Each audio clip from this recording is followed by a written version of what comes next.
Hello everyone. So we are starting with core questions practice of your simple linear regression. ठीक है, तो अपने core questions practice start करते हैं. In the last class we had completed the entire topic.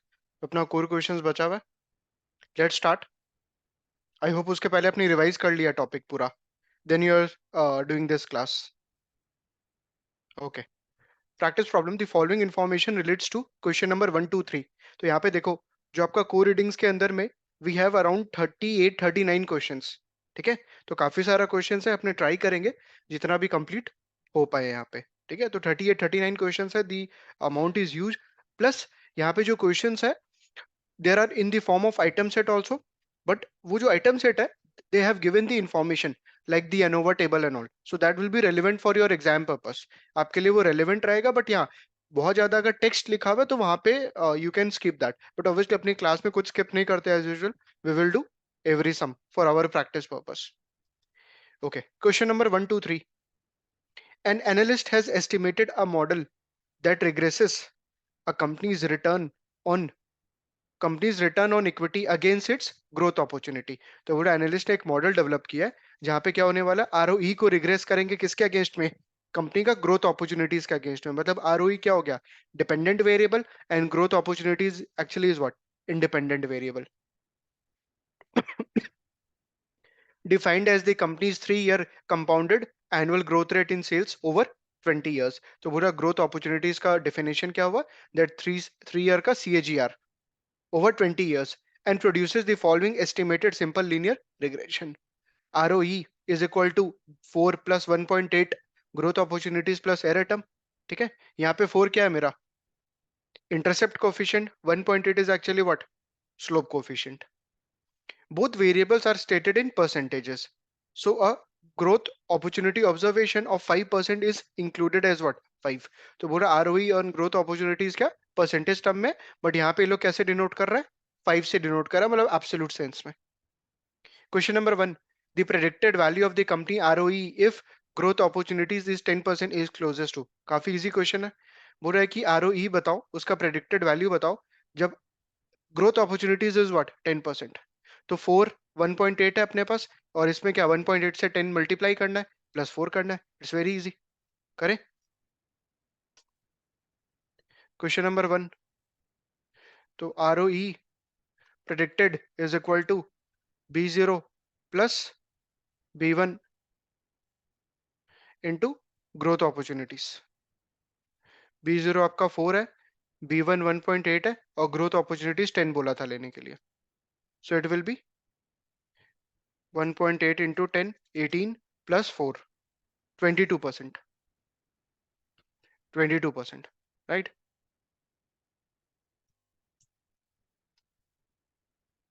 Option number C is correct. Next, question number 2. The change in ROE for a change in growth opportunities from 5% to 6% is closest to. बोल रहा है कि what will be the change in the ROE अगर growth opportunities 1% से change होता है, 5 से 6 होता है. तो सर यहाँ पे तो ये एक्चुअली क्या हुआ पता है, B1 का इंटरप्रिटेशन पूछ लिया आपसे. B1 का इंटरप्रिटेशन क्या होता था, that if this variable which is growth opportunities independent variable changes by 1 unit, tell me how much there is a change in ROE. So that will be what, 1.8. तो यहाँ भी सेम चीज होगा 1.8. Option number A is correct. Option number A is correct. और by chance अगर कोई को calculate करके चेक करना है तो आप चेक कर सकते हो. जैसे 5 है पहले ग्रोथ अपॉर्चुनिटीज, तो 1.8 इंटू 5 करो. करो एक बार 1.8 इंटू 5, 9 आ रहा होगा, plus 4. Plus 4 will be what 13. ये आ गया. उसके बाद 6 से चेक करो. 1.8 इंटू 6, 1.8 इंटू 6, 6 8 48. 10.8, 10.8 प्लस 4 कितना होगा, 10.8 प्लस 4 14.8. तो 14.8 माइनस 13 आया हुआ था 1.8. That way also you can do. Option number A is correct. Next, question number 3. The residual in the case of growth opportunities of 8% and an observed ROE of 21% is closest to. बोल रहा है कि error term बताओ, residual term बताओ जब आपको growth opportunities दिया हुआ है, मतलब x दिया हुआ है, और यहाँ पे आपको y दिया हुआ है 21. तो we have to find out. Question number 3. ROE is equal to B0 plus B1 into growth opportunities plus error term. तो ROE 21 बोला है, B0 is the same 4 plus B1 is 1.8 into growth opportunities कितना बोला था सब में 8 plus error term calculate करना है। Therefore error term will be what 1.8 into 8 plus 4 minus 21 2.6 2.6% will be your error term. Option number B. Option number B is correct. Next question number 4. तो देखो पहला आइटम सेट था ये, this was your first item set, question number 1 से लेकर 3 था। Next question number 4. Homoscedasticity is best described as the situation in which variance of the residual of a regression is what? So this is related to what? Assumptions of simple linear regression. कि what is the assumption of linear regression? Homoscedasticity. And homoscedasticity का मतलब क्या होता था? That the variance of the error term is what? Constant. Variance of the error term is what? Constant. So the variance of the residual of a regression is 0? No. Normally distributed? No. Constant across observation? Yes. होमोस्केडासिटी का ये तो मतलब था कि sir जो error term का variance है वो क्या होगा कांस्टेंट होगा। Option number C is correct. Next question number 5 to 8। Question number 5 to 8। An analyst is examining the annual growth of the money supply for a country. बोल रहा है एनालिस्ट क्या एग्जामिन कर रहा है annual growth of the money supply of a for a country कि कितना money supply का एक्सपेक्टेशन है ग्रोथ का over the past 30 years। This country over the past 30 years। अच्छा तो पूरा हिस्टोरिकल डेटा देख रहा है। The analyst is examining the annual growth of the money supply for a country over the past 30 years।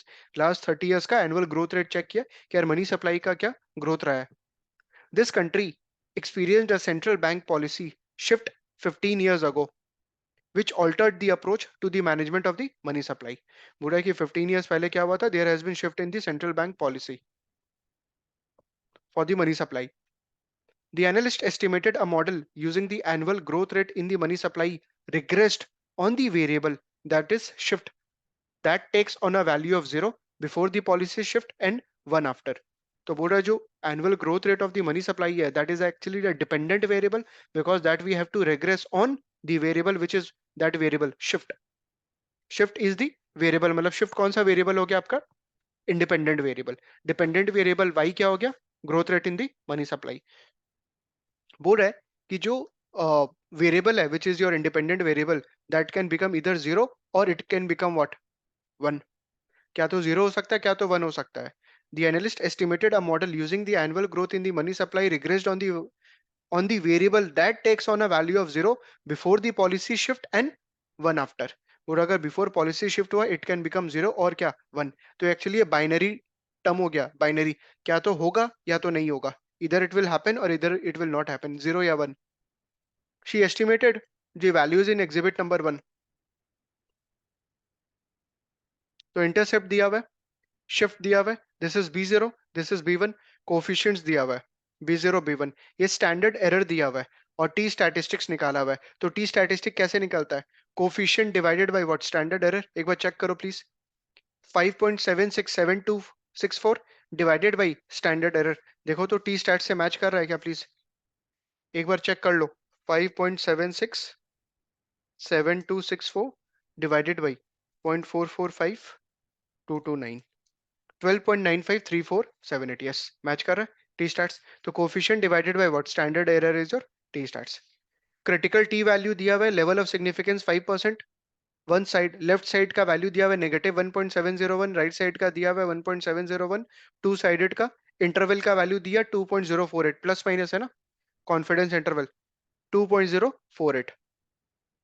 Okay question number 5 the variable shift is best described as what.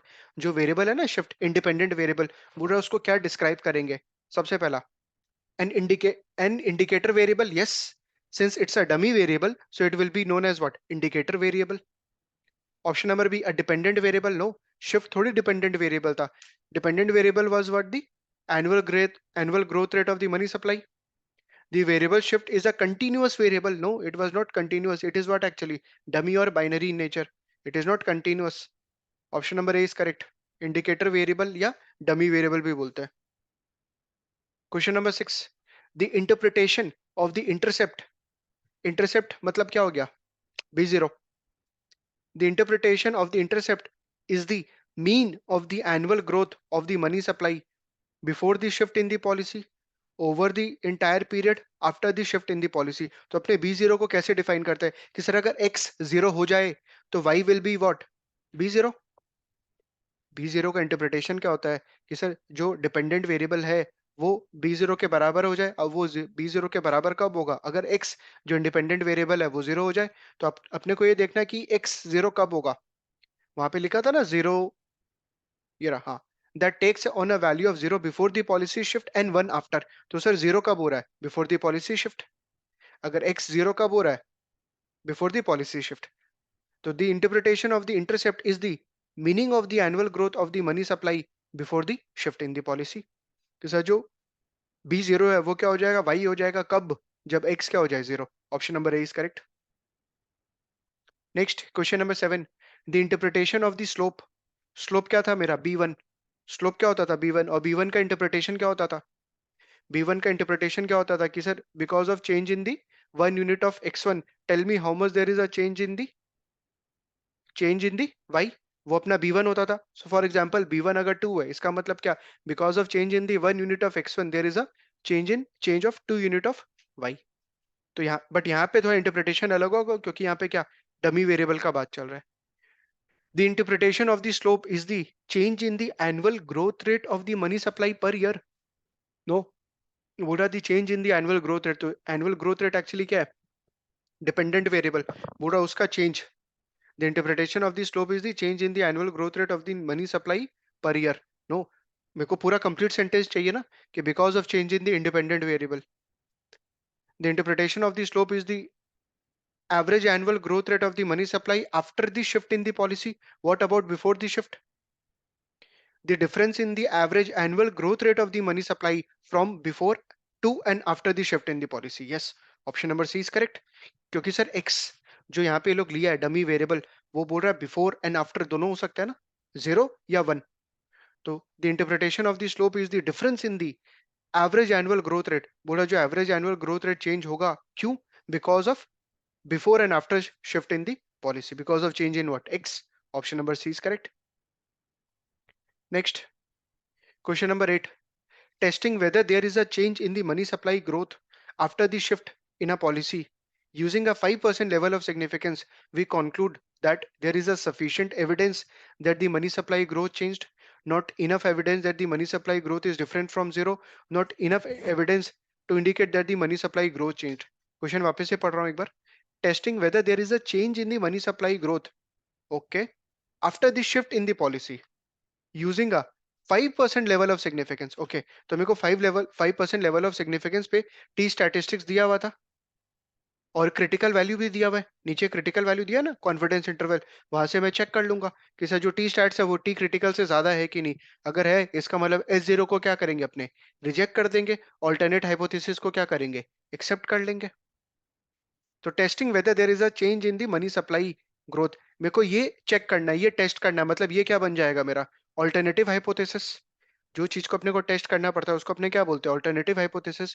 तो test क्या करना है, change in the money supply, so this will be my alternative hypothesis after the shift in the policy using a 5% level of significance. चलो एक बार जाके देखते हैं T statistics after a shift in the policy. Okay, तो T statistics ये रहा, shift 8.16188 आपको directly दिया हुआ है, राइट, मतलब अपने तो यहाँ पे चेक भी कर लिए थे वैसे तो। और यहाँ पे आपको क्रिटिकल वैल्यू दिया हुआ है in the sense 2.048, right, confidence interval. तो 8.16188 कहाँ पे है सर, 2.048 के बाहर है, राइट। इसका मतलब क्या, S0 will be what, rejected. S0 का रिजेक्ट होने का मतलब क्या, there is a change in the money supply growth. Which option is correct? We conclude that there is a sufficient evidence that the money supply growth has changed. Yes, option number A is correct. Option number A is correct. Not enough evidence that the money supply growth is different from 0. No, not enough evidence to indicate that the money supply growth changed. We have enough evidence. Statistic value भी दिया हुआ है, critical value भी दिया हुआ है. Next, question number 9 to 12. Kenneth McCoyne, CFA, is a challenging interviewer. McCoyne, last year he handed each job applicant a sheet of paper with the information in exhibit number 1. ठीक है, तो सोचो तुम interview देने गया और बोल रहा है McCoyne है, जो कि कौन है, चैलेंजिंग इंटरव्यूअर है, एंड उसने आपको कुछ शीट ऑफ पेपर दिया एंड उसके अंदर में एग्जिबिट नंबर 1 लिखा हुआ है. And what is this exhibit number 1? Regression analysis. Okay, regression statistic दिया हुआ है, R square, standard error, observations, और यहाँ पे आपको एनोवा टेबल दिया हुआ है. ठीक है, और नीचे भी दिया है क्या कुछ ये लोग. Okay, intercept net income to sales percentage and all. Okay, in exhibit number 1, and he then asked several questions about the regression analysis. बोलो क्वेश्चन पूछना स्टार्ट कर दिया interviewer. Some of McCoy's questions along with a sample of the answers he received to each are given below. बोला कि कुछ answer जो उसको मिला सैंपल वो नीचे दिया है लोग ने. McCoy told the applicants that the independent variable is the ratio of net income to sales. जो अपना X है वो क्या है, net income to sales है for restaurant with a market cap of more than 100 million. And the dependent variable is the ratio of the cash flow from operation to sales. Dependent variable, which is Y, is actually what? CFO to sales. याद रखना, dependent variable CFO to sales है और independent variable is what? Net income to sales. Which of the choices provided is the best answer to each of the McCoy's questions? Okay. R square, standard error, observations, regression, degree of freedom. तो यहाँ पे n-1, sum of square, mean, MSR, MSE, F. तो एक बार check कर लो MSR by MSE calculate करके F आ रहा है कि नहीं प्लीज. ये सब एक बार अपने सेटिस्फैक्शन के लिए, अपने रिवीजन के लिए चेक करो. MSR by MSE should come F 63.81. 0.029 divided by 0.000455. 63.73. थोड़ा सा डिफरेंस आ रहा है, obviously it may be because of decimal. ठीक है, नेक्स्ट. इंटरसेप्ट दिया हुआ है B0 और ये B1 दिया हुआ है. स्टैंडर्ड एरर दिया हुआ है टी स्टैटिस्टिक्स. तो कोई को चेक करना है तो टी स्टैटिस्टिक्स आप वापस से चेक कर सकते हो. 0.077 divided by 0.007. Coefficient divided by standard error, तो टी स्टैटिस्टिक आ जाएगा. पी वैल्यू 0 दिया हुआ है. Okay, question number 9. The coefficient of determination मतलब क्या, आर स्क्वायर पूछ रहा है आपसे, और आर स्क्वायर कैसे निकलता है? SSR by SST. इनफैक्ट ये लोग दिया था ना आर स्क्वायर, हाँ ये तो दिया हुआ है 0.7436. ये रहा option number A is correct. खाली पूछ रहा है कोफिशिएंट ऑफ डिटर्मिनेशन, कैलकुलेशन भी नहीं करना है. R square is directly given 0.7436, no brainer. Option number A is correct. Question number 10. The correlation between x and y is closest to. Correlation बताना है. कोरिलेशन मतलब क्या, r. एंड सिंपल रिग्रेशन में we know जो r होता है that is actually what, r square is equal to the coefficient of determination. Question number 10 में we know in simple linear regression r square is equal to what, correlation का r square. They have asked correlation ना, या correlation. और r square is given 0.7436, ये अपने अभी conclude किए थे, is equal to r square. Therefore, r will be what? Root of 0.7436. 0.7436 इसका root. 0.862. 0.862 will be the answer. Option number C is correct. Question number 11.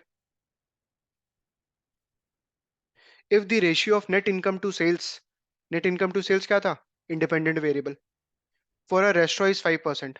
तो बोल रहा x 5% है. The predicted ratio of cash flow from operation to sales. तो आपसे dependent variable पूछ रहा है कितना होगा. It's very easy. x अपने पास है 5 और B0 और B1 दिया हुआ है, तो अपने को क्या y हैट पता लगाना है. तो y hat is equal to B0 hat plus B1 hat into x. B0 hat is 0.077, 0.826, 0.077 plus 0.826, और x बोला था 5 लेने. 0.826 into 5 plus 0.077, 4.207, 4.207%.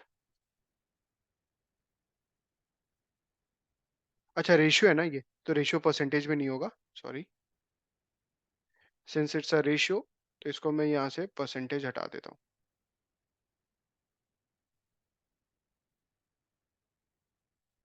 Okay.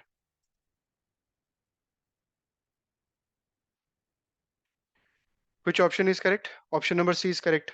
Next. Is the relationship between the ratio of cash flow to operation and ratio of net income to sales significant at the 5% level? बोल रहा है कि जो ratio of cash flow है to operation मतलब dependent variable and independent variable क्या significant है at 5% level? बोल रहा है no because R square is greater than 5%. R square से मतलब नहीं है.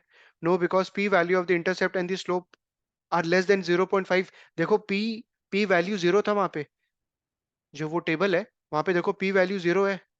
पी वैल्यू जीरो है तो sir obviously it is less then 5%. अपने तो चाहते हैं पी वैल्यू क्या हो, जीरो से कम हो, मतलब 5% से कम हो सिग्निफिकेंस लेवल से. तो बोला whether it is significant at the 5% level. Option number C yes because the P value for F and T for the slope coefficient are less than 0.05%. Yes, option number C is correct. We want P value to be less than what 0.05% and है भी क्योंकि zero था. Option number C is correct. Next, question number 13 to 17. Golub CFA is preparing to write a research report on stellar energy. ठीक है, तो Golub कौन है sir? वो रिसर्च एनालिस्ट होगा और वो क्या कर रहा है, रिसर्च रिपोर्ट लिख रहा है किसके बारे में? Stellar energy corporation common stock, one of the world's largest companies. Stellar is in the business of refining and marketing oil. तो सर जो स्टेलर है वो किस में ऑयल रिफाइन करता है और उसको मार्केटिंग करता है, सेल करता है. As part of his analysis, Golub wants to evaluate the sensitivity of the stock return to various economic factor. He wants to evaluate the sensitivity of the stock return to various economic factor. मतलब which one out of this will be dependent variable? Stock return. Stock return will be what? Dependent variable. Economic factor will be independent variable. For example, a client recently asked Golub whether the price of Stellar Energy Corporation stock has tended to rise following increase in retail energy prices. Golub believes the association between the two variable is negative, but he does not know the strength of the association. तो बोल रहा है कि उसके client ने पूछा गोलुब को कि जो ये कंपनी है ना स्टेलर एनर्जी कॉर्प, उसका जो स्टॉक का प्राइस है क्या वो इंक्रीज होगा because of the increase in the energy prices. Golub बोला कि जो एसोसिएशन है वो दोनों वेरिएबल में क्या नेगेटिव है, बट कितना स्ट्रेंथ है वो पता नहीं है. मतलब जो नेगेटिव है वो कितना हाई है वो ये नहीं पता उसको.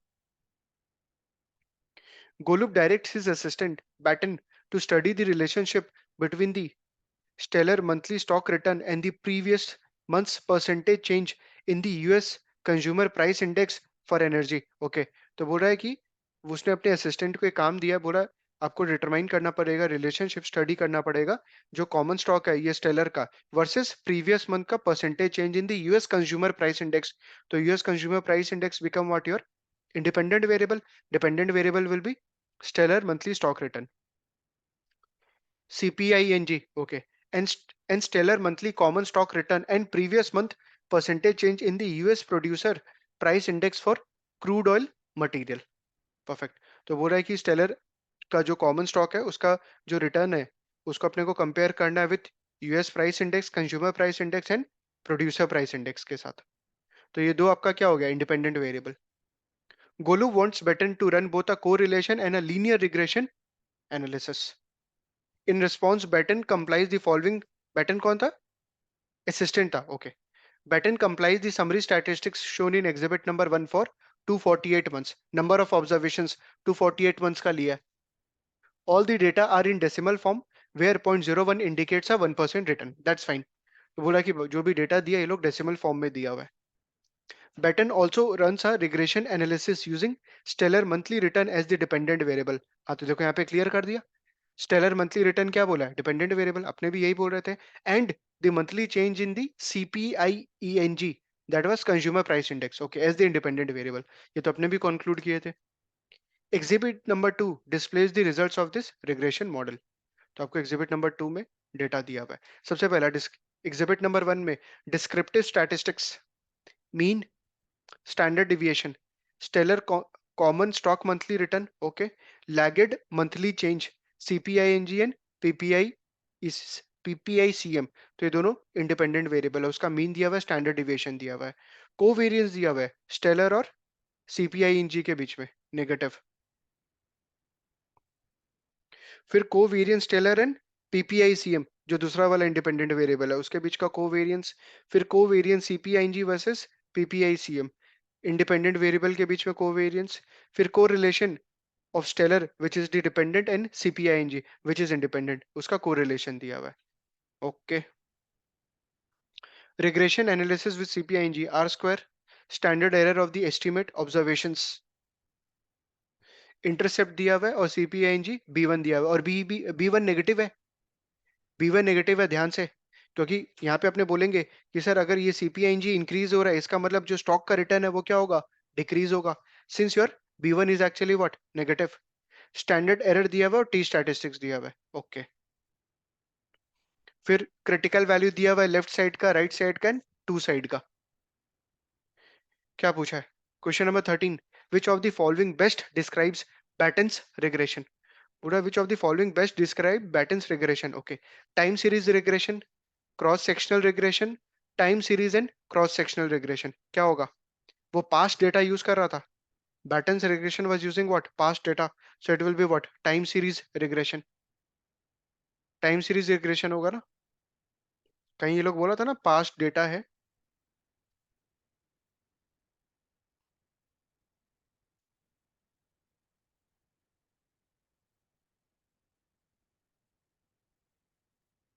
हाँ यहाँ पे है ना, stellar monthly stock return and the previous month's percentage change in the US consumer price index, फिर stellar monthly common stock return and the previous percentage change in the US price index, Golov wants Button to run a correlation and the regression, in response Button complies the summary statistics shown in the last 248 months का, तो sir obviously it is what, time series analysis, historical data आप देख रहे हो, और यहाँ भी ये लोग दिया है lagged monthly change, lagged monthly क्या, पिछले मंथ्स का, option number A is correct, time series. Next, question number 14. Based on the regression, if the CPING decreases by 1%, CPING क्या था? Independent variable. मुझे अगर वो decrease होता है 1% से, the expected return on stellar common stock during the next period is closest to.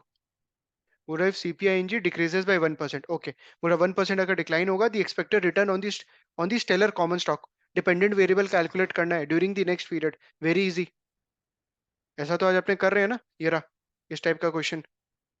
Question number 14, वापस से y hat which is your stock return is equal to b0 hat plus b1 hat into x. अपने पास क्या क्या information है ये निकालना है अपने को। b0 दिया हुआ है सब में 0.0138 प्लस b1 हैट दिया हुआ है, b1 हैट तो ये रहा,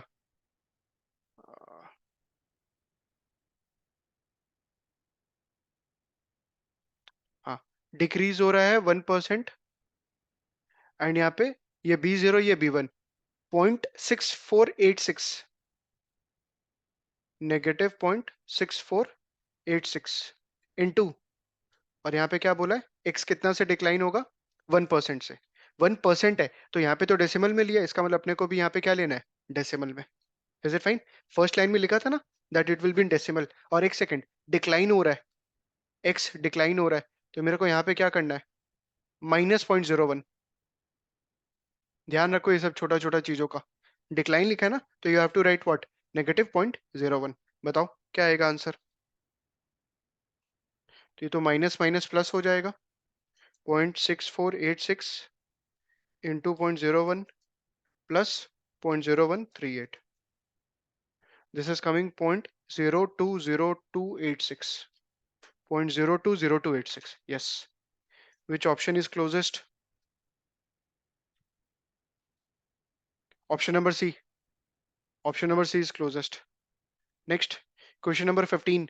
Based on Batten's regression model, the coefficient of determination, अच्छा, R square, indicates that, R square क्या indicate कर रहा है, पहले तो देखते हैं R square का नंबर क्या है, कहीं दिया है क्या ये लोग, नहीं दिया, दिया नहीं है, नहीं ये रहा ना, हाँ, 2.11%, सर 2.11% का मतलब क्या होता है कि सर जो मेरा इंडिपेंडेंट वेरिएबल है वो कितना डिपेंडेंट वेरिएबल को एक्सप्लेन कर पा रहा है? 2.11%। तो यहाँ पे क्या बोल रहा है? Based on Batten's regression model the coefficient of determination indicates that the Stellar returns explains 2.11% of the variability in the CPING. No, यहाँ पे बोल रहा है कि जो y है वो एक्सप्लेन कर रहा है x को। अपने बोलते हैं x एक्सप्लेन करेगा y को। Is it fine? And CPING is actually what? x. Stellar return explains 14.52 wrong. Changes in CPING explain 2.11% of the variability in the stellar return. Yes, option number C is correct. The variability of X, the variability of Y is determined due to the change in the variability of X. So that will be actually what? 2.11%. Option number C is correct. Question number 16. For Batten's regression model, 0.0710 is the standard deviation of 0.0710 क्या है? यहाँ पे नहीं है। ये रहा 0.0710 standard error of the estimate. Standard error of the estimate क्या होता है sir? It is the standard deviation of the residuals. तो for Batten's regression model 0.0710 is the standard deviation of the dependent variable. No, standard deviation of the residual from the regression. Yes, option number B is correct. It is the standard deviation of the residuals, the predicted dependent variable from the regression. No. Next, question number 17. For the analysis run by Batten, which of the following is incorrect conclusion from the regression output? अच्छा, अपने को गलत conclusion find out करना है. सबसे पहला option number A, the estimated intercept मतलब B0 from Batten's regression is statistically different from 0 at 5% level of significance. मतलब अपने को देखना है कि whether T statistics is greater than T critical or not. ये अपने को चेक करना है और अपने पास सारा इंफॉर्मेशन है. ये रहा 3.0275 is greater than what? 1.967. Yes, option number A correct है. मतलब this cannot be the answer. आपको गलत सॉल्यूशन निकालना है. ऑप्शन नंबर ए करेक्ट है. Option number B, in the month after the CPING declines Stellar common stock is expected to exhibit a positive return. In the month after the CPING decline. Okay, बोला जब CPING decline करेगा उसके next month Stellar common stock is expected to exhibit a positive return. Expected to exhibit a positive return हो सकता है यहाँ पे, क्योंकि यहाँ पे आप देखो अपने एक बार अभी निकाले थे ना यहाँ पे कि सर वाई क्या होगा. हाँ, ये रहा वाई हैट क्या होगा. तो दिस कैन बी पॉजिटिव. मतलब जो स्टेलर का रिटर्न होगा वो बोल रहा है कि पॉजिटिव हो सकता है. हाँ, हो सकता है. हो सकता है, ऐसा डिपेंड करता है आप जो चेंज ले रहे हो वो कितना. जैसे अपने यहाँ पे क्या लिए थे? 1% का डिक्लाइन लिए थे ना. तो if there is a decline तो yes, it can be positive. Return can be positive. Question number C. Viewed in combination, the slope and the intercept coefficient from Batten's reason are not statistically significant from 0 at 5%. मतलब अपने को बोल रहा है कि अपने H0 को reject नहीं कर पाएंगे क्या? H0 को रिजेक्ट नहीं कर पाएंगे क्या? दोनों के लिए, स्लोप एंड इंटरसेप्ट कोफिशिएंट के लिए. तो इंटरसेप्ट कोफिशिएंट तो we have already concluded that we can reject H0. यहाँ पे क्या बोल रहा है? स्लोप. तो स्लोप भी एक बार चेक कर लो. टी स्टैटिस्टिक्स और टी क्रिटिकल. नेगेटिव 2.3 और यहाँ पे क्या 1.967 है. तो यहाँ पे क्या बोलेंगे? T statistics is greater than t critical, hence we will be able to reject H0. तो यहाँ पे क्या बोला था? viewed in combination the slope and intercept coefficient from Batten's regression are not statistically significant from 0. बोल रहा है कि 0 से अलग नहीं है. are not statistically different from 0 का मतलब क्या होता है कि सर 0 से अलग नहीं है, मतलब क्या 0 है? मतलब क्या 0 है. So this statement is actually what? Wrong. Are not statistically different from 0. Right. तो यहाँ पे बोल रहा है viewed in combination the slope and the intercept coefficient from Batten's are not statistically significant from 0 at the 0.05% level of significance. Incorrect statement अपने को ढूंढना था ना यहाँ पे. Wrong statement. Yes, option number C. Wait एक सेकंड रुको.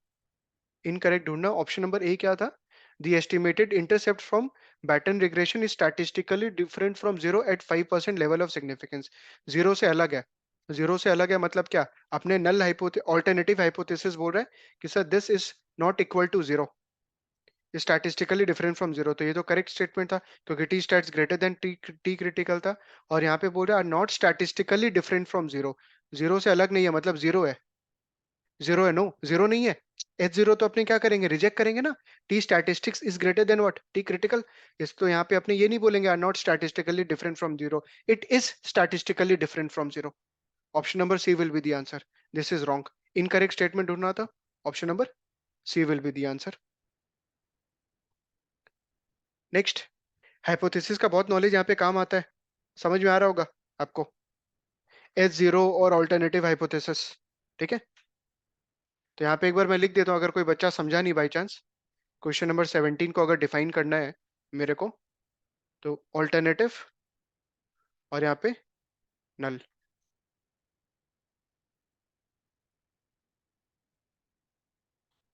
तो B0 और B1 दोनों के लिए बोल रहा था ना। हाँ, तो यहाँ पे बोलेगा B0 एंड B1 जो है it is not equal to zero, और यहाँ पे B0 and B1 is equal to zero, since t stat जो है क्रिटिकल से ज्यादा है, हेंस H0 को क्या, रिजेक्ट। H0 को रिजेक्ट करने का मतलब क्या, कि सर क्या स्टैटिस्टिकली सिग्निफिकेंट है, जीरो से अलग है, no, it is equal to what, zero. तो it is not statistically different from zero, it is what actually zero. Zero से अलग नहीं होना मतलब क्या, जीरो ही होना, दैट इज वाई H0 क्या हो जाएगा मेरा, रॉन्ग हो जाएगा। नेक्स्ट, तो क्वेश्चन नंबर 17 तक अपना हुआ अभी तक। Next, question number 18 to 26। Liu is an analyst researching whether a company debt burden affects investment decision to short the company stock। बोल रहा है कि लियू जो एनालिस्ट है वो रिसर्च कर रही है या कर रहा है कि कंपनी का जो डेट का बर्डन है क्या वो इन्वेस्टर का डिसीजन को चेंज करता है, मतलब क्या इन्वेस्टर डिसाइड करता है to short the stock. She calculates the short interest ratio, the ratio of short interest to average daily shares volume expressed in number of days for 50 companies as of the end of the year। बोल रहा है कि उसने क्या किया, short interest ratio calculate किया, which is the ratio of the short interest to average daily sales share volume. कि sir short interest divided by share volume का मतलब क्या, कितना बाई और कितना सेल हो रहा है on an average during the day, expressed in the number of days for 50 companies, 50 companies का सैंपल से as of the end of the year end पे, and compares this ratio with the company's debt ratio। और बोला फिर क्या किया, debt ratio से compare किया कंपनी का। the ratio of the total liability to total asset expressed in decimal form। Liu provides a number of statistics in exhibit number 1। what is the statistic, debt ratio दिया हुआ है, short interest ratio, okay. तो debt ratio यहाँ पे dependent variable है, नहीं short interest ratio यहाँ पे डिपेंडेंट वेरिएबल है वाई, इज इट फाइन। और डेट रेशियो क्या है, इंडिपेंडेंट वेरिएबल एक्स। सम दिया हुआ है, sum of squared deviation from the mean दिया हुआ है, okay. Sum of cross product of deviation X minus x bar into Y minus Y bar दिया हुआ है, okay. She also estimate a simple regression to investigate the effect of the debt ratio on the companies short interest ratio. बोला what is the effect of the debt ratio on the companies short interest ratio. तो short interest ratio become what, your dependent variable, और debt ratio क्या हो गया, independent variable. The results of this simple regression, including the analysis of variance ANOVA, are shown in exhibit number 2। exhibit number 2 में अपने को ANOVA table दिया हुआ है, ओके। और क्या इंफॉर्मेशन है, in addition to estimating a regression equation, Liu graphs the 50 observation using a scatter plot with the shorter interest on the vertical axis and debt ratio on the horizontal axis। That's fine। बोल रहा है कि जो vertical axis पे होगा that will be what, your dependent variable, and debt ratio will be your horizontal axis, that will be independent variable. Regression of the short interest ratio on the debt, तो यहाँ पे आपको ANOVA table दिया हुआ है, regression, residual, sum of square, mean sum of square, R square दिया हुआ है, standard error of the estimate दिया, ऑब्जर्वेशन दिया हुआ है, फिर इंटरसेप्ट दिया हुआ और डेट रेशियो। देखो यहाँ पे नेगेटिव है, B1 नेगेटिव है, इज इट फाइन। इसका मतलब कि सर अगर B1 बढ़ेगा तो सर अपने जो y है उस पे क्या कमेंट करेंगे, that will fall, that will fall. Standard error दिया हुआ है, टी स्टैटिस्टिक्स दिया हुआ है, ओके। फिर critical values for 5% level of significance, one sided, one sided right side, left side, two sided. Liu is considering three interpretation of these results for a report on the relationship between the debt ratio and the short interest ratio। इसका interpretation बाद में पढ़ते हैं please. हाँ, और फिर एक last paragraph में भी कुछ इंफॉर्मेशन दी है, इसको लास्ट में देखते हैं। पहले देखते हैं क्वेश्चंस कुछ क्या क्या पूछा है। Question number 18, based on exhibit number 1 and exhibit number 2, if Liu were to graph the 50 observation, जो स्कैटर प्लॉट बोला था ना बनाने के लिए, द स्कैटर प्लॉट, हाँ लिख दिया। The scatter plot summarising this relationship would be best described as what? Horizontal, upward sloping, downward sloping. बताओ क्या इंपैक्ट होगा। हिंट दे देता हूँ, B1 नेगेटिव है, B1 नेगेटिव है तो ऑब्वियसली डाउनवर्ड स्लोपिंग होगा। ऑब्वियसली डाउनवर्ड स्लोपिंग होने वाला relationship. Option number C is correct. Question number 9, based on exhibit number 1, the sample covariance is closest to. Sample covariance पूछ रहा है, ओके। तो अपने को यहाँ पे एक इंफॉर्मेशन दिया हुआ था, x minus x bar into Y minus Y bar. Sample covariance का फॉर्मूला क्या होता है? x minus x bar into Y minus Y bar divided by what? n-1। तो आपको लेना है 9.2430 नेगेटिव में divided by n-1। What is n-1? 50 दिया हुआ है, 50 minus 1 49। So you have to do 9.243 divided by 49। Please करो। 9.243 डिवाइडेड बाई 49, 0.18863। ऑब्वियसली नेगेटिव में होगा because this is in what? Negative. Option number B is correct. Question number 20, based on exhibit number 1 and 2, the correlation between the debt ratio and the short interest ratio is closest to। तो देखो सबसे पहला correlation तो negative होगा, no doubt, क्योंकि B1 negative है ना, B1 negative है। तो यहाँ पे नेगेटिव देखो कौन सा है? ऑप्शन नंबर ए। बिना कैलकुलेशन किए यहाँ पे आपको पता होना चाहिए कि सिंस B0 B1 क्या नेगेटिव है, सॉरी B1 नेगेटिव है, तो ऑब्वियसली जो y और x के बीच में क्या, there will be negative correlation. यहाँ पे अपने चेक भी कर सकते हैं वैसे तो। आर स्क्वायर दिया हुआ है 0.0933, इसका रूट ले लो, कोरिलेशन पता लग जाएगा प्लीज। 0.0933, इसका रूट 0.30545 आ रहा है, 0.30545 आ रहा है। Obviously that has to be what? In negative, क्योंकि वाई और एक्स के बीच में क्या नेगेटिव रिलेशनशिप है। 0.3054, option number A is correct. Option number A is correct. अगर बाई चांस एग्जाम में आता तो मैं तुरंत ए टिक करता और आगे बढ़ जाता, क्यों? क्योंकि ये दोनों पॉजिटिव है ना, नॉट रिक्वायर्ड फॉर कैलकुलेशन। हाँ, अगर दो नंबर आपको नेगेटिव दिया हुआ रहता है then obviously calculation is required, but since यहाँ पे सिंगल था तो अपने को नहीं करना चाहिए था, बट अपने प्रैक्टिस कर लिए, it's fine. Next question number 21, which of the interpretation best describe Liu finding. वो देखे नहीं अपने, बोला कि कौन सा स्टेटमेंट करेक्ट है ल्यू का। चलो रीड करते हैं। Liu is considering three interpretation of this results for her report on the relationship between the debt ratio and the short interest ratio। short interest ratio क्या था? dependent या independent variable? short interest ratio was what actually? dependent variable है, okay। interpretation number 1, company's higher debt ratio causes lower short interest ratio। पूरा company का अगर higher debt ratio होगा तो short interest ratio कम होगा। Higher debt ratio is actually what?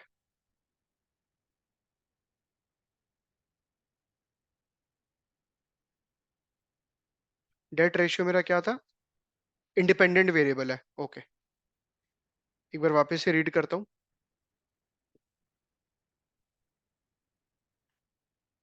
Companies higher debt ratio, बोल रहा अगर एक्स बढ़ेगा it will cause lower short interest ratio,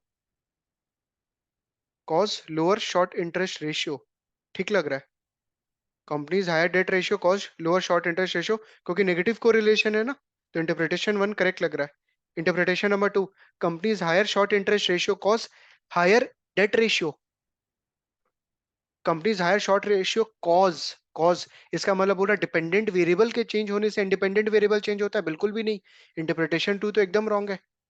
ये बोल रहा है कि because of change in the dependent variable it will change the independent variable. No, अपने क्या बोलते हैं कि सर इंडिपेंडेंट वेरिएबल के चेंज होने से tell me how much there is a change in the dependent variable.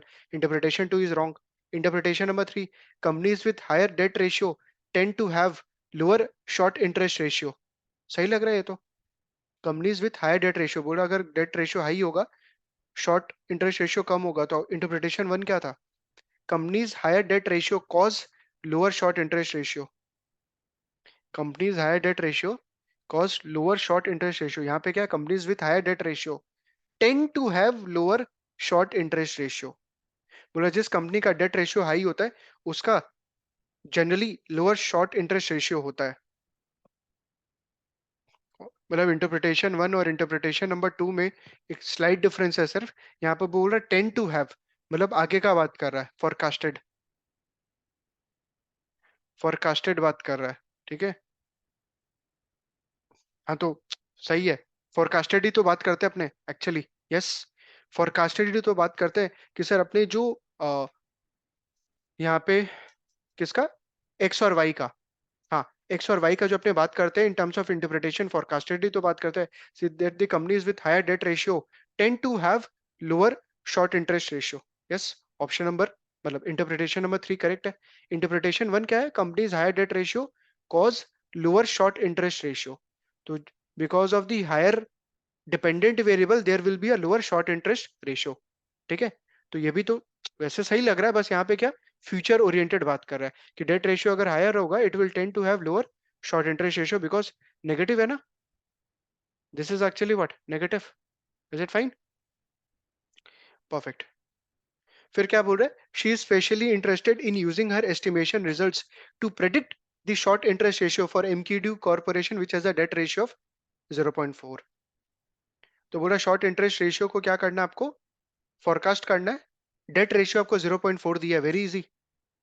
ये तो अपना आज थर्ड फोर्थ सम है ऐसा तो यहाँ पे आपको इससे मल्टीप्लाई करना है, क्या चीज को, 0.4 को, इससे मल्टीप्लाई करो प्लस 5.4975, प्लीज करो।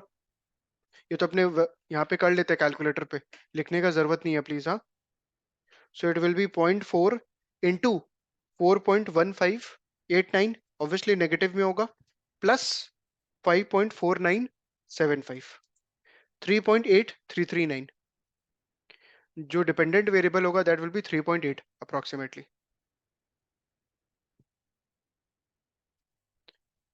कहाँ है? पूछा नहीं है क्या ये लोग, dependent variable exhibit number degree of freedom, लगता है पूछा नहीं है। नहीं पूछा, ये रहा। Based on exhibit number two the short interest ratio expected for MKDU corporation is 3.8339। Option number A is correct, option number A is correct. उसके बीच का क्वेश्चन अपना स्किप हो गया, चलो एक बार देखते हैं। Question number 22, the dependent variable in the ल्यू रिग्रेशन विल बी व्हाट। ल्यू रिग्रेशन में डिपेंडेंट वेरिएबल क्या था, short interest ratio, very easy, short interest ratio था ना भाई, एक बार चेक कर लो गलती नहीं हुई ये सब। Short interest ratio was your dependent variable, yes वही है short interest ratio. Next, based on exhibit number 2 the number of degree of freedom for the t test of the slope coefficient in this regression will be what। तो sir T test में अपने क्या लेते हैं, degree of freedom n-2, n-2, right, क्योंकि एक b0 आ जाता है और एक b1 आ जाता है, दैट इज वाई n-2। तो that will be what, total observation कितना था इस सब में, n क्या होगा 50, n विल बी 50, तो 50 - 2 will be 48। Option number A is correct, n-2, option number A is correct. Next question number 24, sorry, which of the following should Lee conclude from the results shown in exhibit number 2। बोला क्या चीज conclude करेगा, the average short interest ratio is 5.4975, the estimated slope coefficient is different from zero at 5% level of significance। तो ये तो देखना पड़ेगा T stats और टी क्रिटिकल के बीच में। डिफरेंट फ्रॉम जीरो का मतलब क्या हो गया कि सर जो H alternative hypothesis H A slope coefficient मतलब क्या b1 is not equal to zero. एक बार मैं क्वेश्चन नंबर 24 को लिख रहा हूँ प्लीज, हाँ, हाइपोथेसिस रिवीजन हो रहा है। b0 b1 alternative null, this will be not equal to zero, this will be equal to zero, यही बोला है। The slope coefficient is different from zero at 5% level of significance, depend करेगा कि t stats is greater than t critical or not। The debt ratio explains 30.5 5% of the variation in the short interest ratio. ये are square बोल रहा है sir, जो are square है वो यही तो बोलता है S S R divided by S S T. Sir कितना अपने out of total variance explain कर पा रहे हैं। तो देखो तो आर स्क्वायर ये है क्या सम में? अगर ये है तो option number C will be the answer. R square क्या दिया है? नहीं, इट इज 0.0933, राइट? क्योंकि यहाँ पे बोला 38.4404 अपने एक्सप्लेन कर पा रहे हैं आउट ऑफ व्हाट 412.2, राइट? तो ऑप्शन नंबर सी तो रॉन्ग हो गया। Explain 30.54% wrong. The estimated slope coefficient एक बार ये भी चेक कर लो। स्लोप कोफिशिएंट बोल रहा है ना, इसका मतलब B1। टी स्टैट्स और टी क्रिटिकल का B1 चेक करो तो प्लीज। हाँ ये रहा 2.2219, और क्रिटिकल वैल्यू कितना दिया हुआ है? ये रहा 2.011। तो 2.22 इज ग्रेटर देन व्हाट 2.01। इसका मतलब option number B is correct. Option number B is correct. The estimated slope coefficient is different from zero at the 5% level of significance. T stats is greater than what t critical. H zero will be what rejected. Question number 25 अपने कर लिए। Question number 26, based on Liu's regression results in exhibit number 2, the F statistic for testing whether the slope coefficient is equal to 0 is closest to। F statistic निकालना है। F statistic क्या होता है? MSR by MSE। Please calculate करो। या दिया हुआ है क्या अपने को यहाँ पे? आओ, दिया हुआ है। MSR और MSE दिया हुआ है, बस डिवाइड करना है। MSR divided by what MSE। तो 38.4404 डिवाइडेड बाई 7.7867, 4.936 मतलब 4.94, 4.94, 4.9367। Yes, option number C is correct. Option number C is correct. Perfect. तो अपना 36 क्वेश्चन हो गया आउट ऑफ अराउंड 38 39। लास्ट का 12 खुद से कर पाओगे आप? अब तो यहाँ पे समझ में आ ही गया कि कैसे करना है। खुद से कर लो अब एक बार। लास्ट 10 12 क्वेश्चन बचा हुआ है, ताकि आपको समझ में भी आएगा, आपका भी ब्रेन फंक्शन करना चाहिए। ठीक है, चलो एक बार ये आइटम सेट कर लेते हैं तब भी। 27 से 29 कर लेते हैं, और उसके बाद 7 8 सम्स रहेगा, वो आप खुद से ट्राई करना। लास्ट आइटम सेट करो। 27 से 29 3 क्वेश्चन है। 27 28 29। डॉग अबिल्ट बोल is a portfolio manager for poly investments, a hedge fund that trades in the US. Okay, Abilt Bol manages the hedge fund with the help of Ola Budo, a junior portfolio manager. देखो इतना ज्यादा focus नहीं करना है नाम पे, simple सा देखो कि सर पोर्टफोलियो मैनेजर कौन है? अबित बोल। और जूनियर पोर्टफोलियो मैनेजर कौन है? ओला। ओला बोल देते हैं, इजी रहेगा। ठीक है। अबित बोल took at the economist inflation forecast and would like to examine the relationship between the US consumer price index consensus forecast and the actual US CPI using regression analysis। ठीक है, तो यहाँ पे बोला कि वो इकोनॉमिक फोरकास्ट चेक कर रहा है, और उसके लिए he is examining the US CPI index versus what actual US CPI using what regression analysis. Ola estimate Ola estimates regression coefficients to test whether the consensus forecast is unbiased। तो बोल रहा है ओला जो है वो क्या टेस्ट कर रहा है कि सर जो कंसेंसस फोरकास्ट है वो अनबायस्ड है कि नहीं।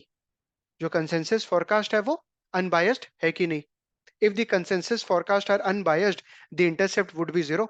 मतलब जो बी जीरो होगा वो जीरो हो जाएगा, and the slope will be equal to what 1। B1 क्या हो जाएगा? 1 हो जाएगा। Regression results are presented in exhibit number 1. Additionally, Ola calculates the 95% prediction interval of the actual CPI using a CPI US CPI consensus forecast of 2.8। Okay, 2.8 use करके बोल रहा है actual CPI calculate किया। रिग्रेशन आउटपुट दिया हुआ है estimating US CPI R square, standard error of the estimate SEE, observation दिया हुआ है, कोफिशिएंट स्टैंडर्ड एरर और टी स्टैटिस्टिक दिया हुआ है। और B0 और B1 इस बार B1 पॉजिटिव है। बढ़िया। और देखो B1 क्या है यहाँ पे? US CPI consensus forecast, so this will be what your independent variable. और क्या इंफॉर्मेशन है? The absolute value of the critical value for the t statistics is 2.002 at the 5% level of significance. तो आपको यहाँ पे critical value दे दिया 2.002 और यहाँ पे आपके पास ऑलरेडी क्या है, स्टैटिस्टिक वैल्यू है. The standard deviation of the US CPI consensus forecast is SX, sample of independent variable SX 0.7539. ये कहाँ पे यूज आता है याद है? जो अपने एक फोरकास्ट वाला फॉर्मूला है ना, SF वाला, उसमें उसमें डिनोमिनेटर में काम आता है. The mean of the US CPI consensus forecast is X bar 1.335. मेरे को लग रहा है इसके अंदर में वो फॉर्मूला यूज करना पड़ेगा अपने को. S F square is equal to S ई का whole square into 1 + 1/n plus X forecasted minus x bar का whole square divided by n-1 into S X का होल स्क्वायर. वो जो फॉर्मूला था जो मैंने बोला था कि उसका आने का प्रोबेबिलिटी इज लाइक नहीं के बराबर है, बट मेरे को लग रहा है यहाँ पे अगर आगे नहीं दिया हुआ रहेगा तो we may have to calculate, because यहाँ पे इन्फॉर्मेशन तो दिया है लोग. कोई बात नहीं, यहाँ पे प्रैक्टिस कर लेंगे, अच्छा बात है. फाइनली अबिद बोल and Ola discuss the forecast and forecast interval. Observation number 1 इसको बाद में देखते हैं प्लीज. हाँ, पहले जो रेलिवेंट क्वेश्चन है एक बार देखते हैं. Based on exhibit number 1, Ola Budo should conclude that the inflation predictions are unbiased. Reject the null hypothesis that the slope coefficient equals to 1. Reject the null hypothesis that the intercept coefficient equal to 0. तो देखो option number B और option number सी test करने के लिए मेरे को ये देखना पड़ेगा कि सर जो टी स्टैटिस्टिक्स है वो क्रिटिकल वैल्यू से ज्यादा है क्या. अगर टी स्टैटिस्टिक क्रिटिकल वैल्यू से ज्यादा होता है देन अपने बोलेंगे yes null hypothesis will be what, rejected. तो एक काम करो, सबसे पहला स्लोप कोफिशिएंट का चेक करो. यहाँ पे क्या बोला, स्लोप कोफिशिएंट इक्वल टू 1 बोल रहा है. तो अपने को चेक करना है क्या कि सर जो क्वेश्चन नंबर 27 में एच ए स्लोप कोफिशिएंट जो है that is not equal to 1 और H0 B1 is equal to what 1. ये अपने को चेक करना है.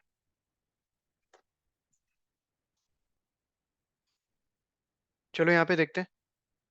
तो आपको कोफिशिएंट दिया हुआ था, ये रहा 0.983. 0.983 -1 divided by what, standard error कितना आएगा बताओ. 0.983 -1. 1 क्यों सर, क्योंकि 1 पे टेस्ट करना है ना, 1 पे हाइपोथेसिस वैल्यू बोला है. Divided by 0.0155 -1.097. Is it fine. ये अपना स्लोप का निकाल लिया.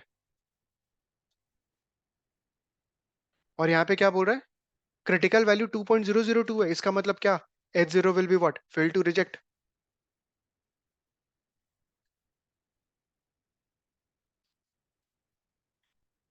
देयरफॉर H0 क्या, फेल टू रिजेक्ट. ठीक है. ये ऑप्शन नंबर बी अपने चेक किए, तो ऑप्शन नंबर बी रॉन्ग है. ऑप्शन नंबर सी.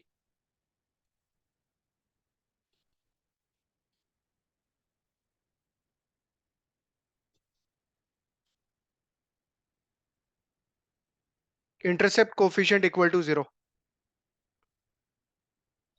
ठीक है. वैसे ही यहाँ पे प्लीज फाइंड आउट करो. यहाँ पे अपने क्या निकाले थे, स्लोप का स्टैटिस्टिक वैल्यू निकाल लेते और क्रिटिकल वैल्यू से कंपेयर किए. यहाँ भी आपको क्या करना है, इंटरसेप्ट का स्टैटिस्टिक वैल्यू निकालना है. और क्रिटिकल वैल्यू तो है ही अपने पास 2.02 वाला. ठीक है. चलो,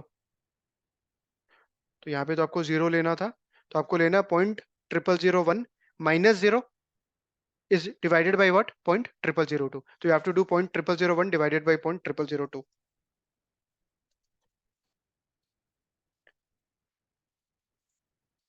0.5 जो कि यहाँ पे दिया हुआ भी है 0.5. और क्रिटिकल वैल्यू कितना है, 2.002. इसका मतलब क्या, again statistic value is less than critical value, hence क्या, H0 is fail to reject. तो option number B option number C दोनों रॉन्ग है. Conclude that the inflation prediction are what, unbiased. Option number A is correct. Question number 28. Based on exhibit number 1, Ola Budo should calculate a prediction interval for the actual US CPI closest to, for the actual US CPI. Okay, तो यहाँ पे अपने को calculate करना पड़ेगा भाई, we have to calculate. ठीक है,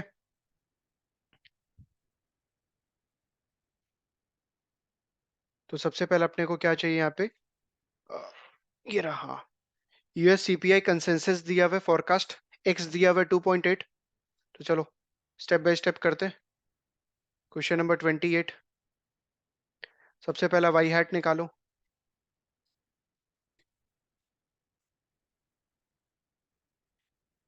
B0 is given 0.0001 plus B1 दिया है 0.983 और X1 दिया था फर्स्ट पैराग्राफ में 2.8। सो दिस विल बी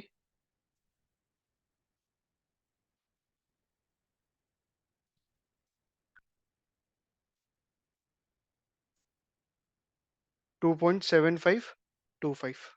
ठीक है, नेक्स्ट इंटरवल निकालना है अपने को। तो इंटरवल का फॉर्मूला क्या होता है, Y hat plus minus T critical into s f. तो वाई हैट अपने निकाल लिए, क्रिटिकल अपने को पता है 2, एस एफ निकालना है। और ये तो सबसे झमेला वाला फॉर्मूला है कि S F square is equal to what, S E square into 1 + 1/n plus X predicted forecasted जो है माइनस मीन का whole square divided by n-1 into S X का होल स्क्वायर। तो अपने पास ये सब सारा इंफॉर्मेशन था, we just have to put and we have to calculate. S F calculate करना है, हाँ, एस एफ स्क्वायर आएगा उसका रूट लेना है। सबसे पहले एस ई का whole square will be what, 0.0009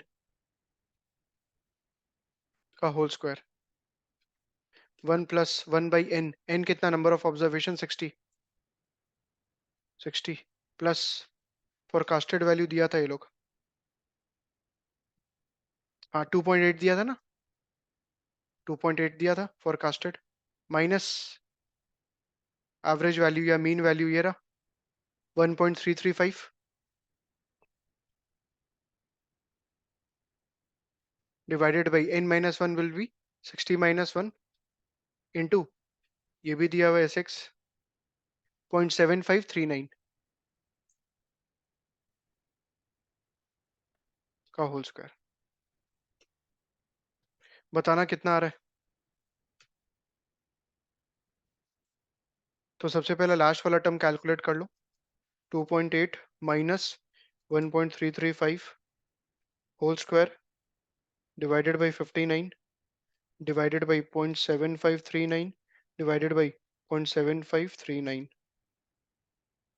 S T O one में सेव कर रहा हूँ, 1/60 +1 plus R C L one जो आया, एस टी ओ वन में सेव करता हूँ 0.0009 का whole square into R C L one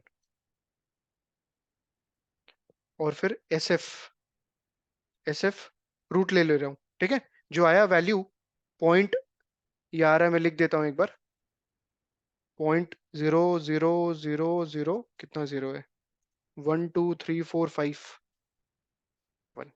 ठीक है, इसका root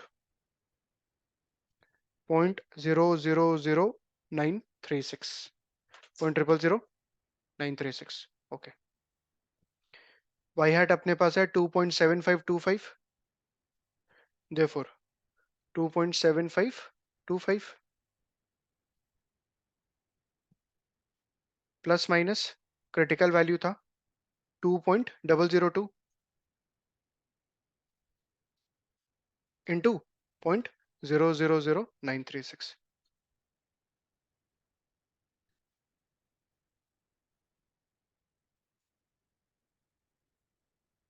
into 2.002 S T O one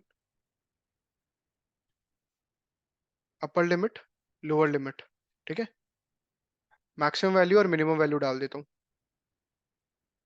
plus S T O one में सेव करता हूँ प्लस 2.75 25, तो ये हो जाएगा 2.754373, 2.7525, 2.750627, 2.750627. Yes. Which option is the closest? 2.7506, 2.75 wrong. Option number A wrong है. 2.7521, 2.7543. अच्छा, ये लोएस्ट से हाईएस्ट दिया है क्या ये लोग? 2.7506 से 2.7544. हाँ, लोएस्ट से हाईएस्ट दिया है. तो अपना क्या आया हुआ है देखते हैं वापस से ऑप्शन नंबर ए को. 2.7506, यस. 2.7544, परफेक्ट. मैच कर रहा है. ऑप्शन नंबर ए मैच कर रहा है. Is it fine? Next. Which of Ola observation of forecasting is correct? Observation 1, 2 या दोनों? चलो रीड करते हैं. Last. Finally Abid Bol and Ola discuss the forecast and forecast interval. Observation number 1. For a given confidence interval, the forecast interval is the same no matter the US consensus forecast. बोल रहा है कि for a given confidence interval, the forecast interval is the same no matter the US consensus forecast. No. देखो, confidence interval अगर ज्यादा हुआ, 95% की जगह अगर आप 97 99% लोगे तो वैल्यू और ज्यादा आएगा टेबल में. The value will be becoming higher. Sir अगर अपने कॉन्फिडेंस इंटरवल 95% ले रहे हैं ना, जो टी टेबल का वैल्यू आएगा वो वर्सेस जो अगर अपने से 97.5% लेंगे, तो जो 97.5% मिलेगा ना उसका वैल्यू ज्यादा आएगा. You can check also. जाके टी टेबल में चेक करो एक बार प्लीज. जाके एक बार टी टेबल में चेक करो. इनफैक्ट यहाँ भी मेरे पास खुला हुआ है, यहाँ से मैं दिखा भी देता हूँ आपको. 235 लास्ट है तो 230 ले लेता हूँ. देखते हैं यहाँ पे है कि नहीं सॉफ्ट कॉपी में.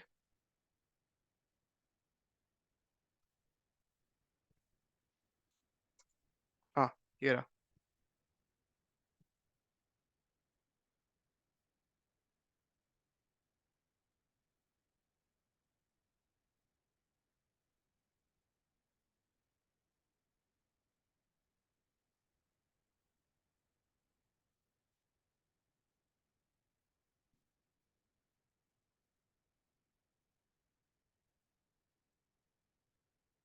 ये कहाँ गया? ऊपर नीचे हुआ हुआ है. ठीक है, यहाँ देखते हैं. टेबल, हाँ. 5 टेबल एट 5%. तो सर 5% अगर टेल में, इसका मतलब क्या? कॉन्फिडेंस लेवल क्या 95% है. तो यहाँ का वैल्यूज देखो एक बार आप. 161, 200, 216. और एक और इसके नीचे टेबल होगा 2.5 का, ये रहा 2.5. तो 2.5 अगर टेल में तो कॉन्फिडेंस क्या 97.5 बॉडी में. इसका वैल्यूज देखो ज्यादा आ रहा होगा. यस. 648, 799, 864. Is it fine? चीज समझ में आया? यहाँ पे बोल रहा है for a given confidence level the forecast interval is the same no matter the US CPI consensus forecast. No. Confidence level में अगर सर अपने ज्यादा लेंगे द कॉन्फिडेंस लेवल का value, so it will what change. The value will be what higher. Observation number 1 wrong है. Observation number 2.